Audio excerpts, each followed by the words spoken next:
Hello everyone, this is Ketish here. In this video, I'm going to go through question number 2 from the AQA 2022 Physics Paper 1 Foundation Tier. This question is on the topic of on energy. Figure 3 shows a lift near the bottom of a building. The lift is attached to a cable to a counterweight. An electric motor moves the lift. The lift is moving up. As the lift moves up, how far does the counterweight move down? So, if I was to say, if the lift is moving, let's say, up by 10 meters, how much would the counterweight also move? Well, if this is moving, because it's one cable, if it's moving 10 meters up, the counterweight should also move down by 10 meters. So, as the lift moves up, how far does the counterweight move down? The same distance as the lift.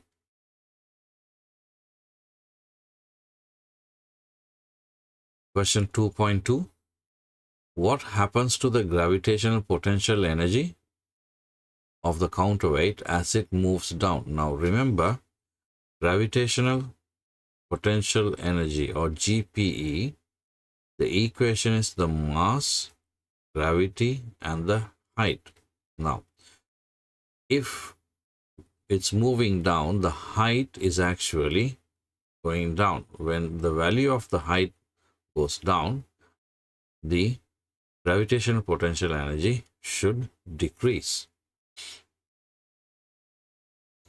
Question 2.3. Calculate the change in gravitational potential energy. So here you need to calculate the change in gravitational potential energy of the lift when it moves up 4 meters. So that would be your height. The mass of the lift is 1300 kilogram and the gravitational field strength they have given is 9.8. So use the equation gravitational potential energy equals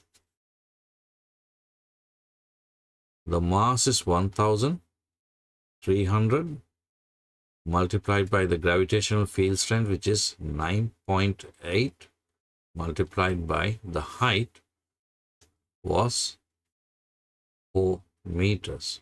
So 1300 multiplied by 9.8 times 4 gives me 50,960. So 50,960 joules of energy.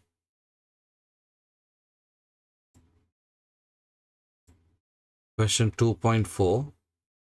Complete the sentences. Choose the answers from the box. So you have chemical, elastic potential, gravitational potential, internal, internal and kinetic. Friction between the brakes and the cables causes the speed of the lift to decrease. As the speed decreases, there's a decrease in the watt energy of the lift. So if the speed is going down, then it has to be the kinetic energy of the lift decreases.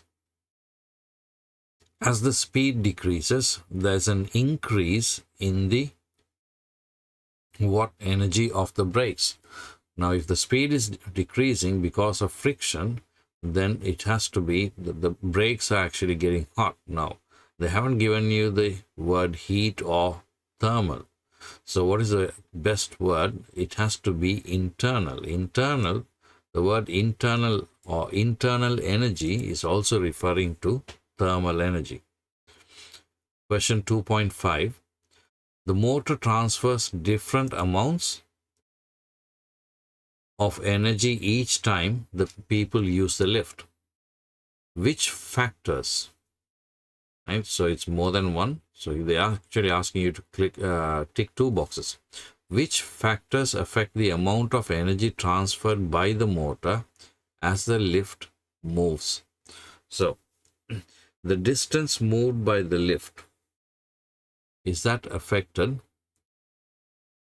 Yes, it is. So again, let's have a look at the question.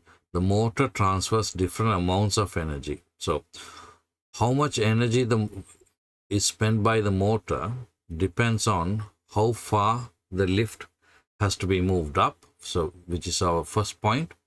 The height of the building doesn't matter. The length of the steel cable also doesn't matter. The maximum power of the motor doesn't matter. The weight of the people in the lift also matters. So if there's more weight, because there's more people, then the motor has to transfer more energy. Question 2.6.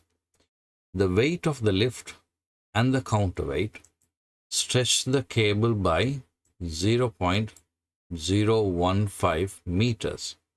The cable acts like a spring with a spring constant of 880,000 Newton meter.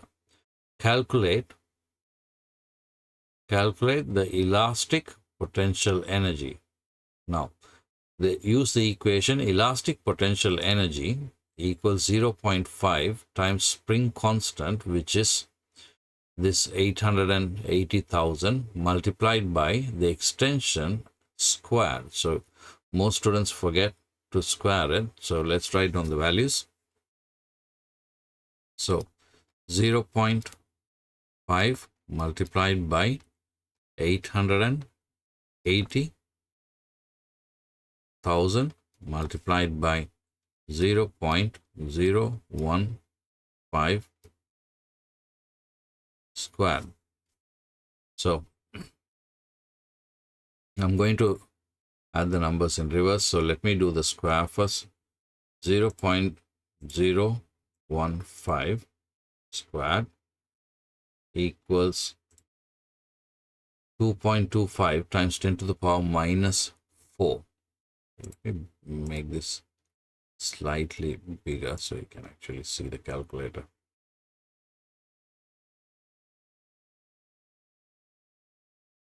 Yeah. So 2.25 times 10 to the power minus 4. I'm going to multiply that to 880,000 and then again to 0.5. That gives me 99 joules.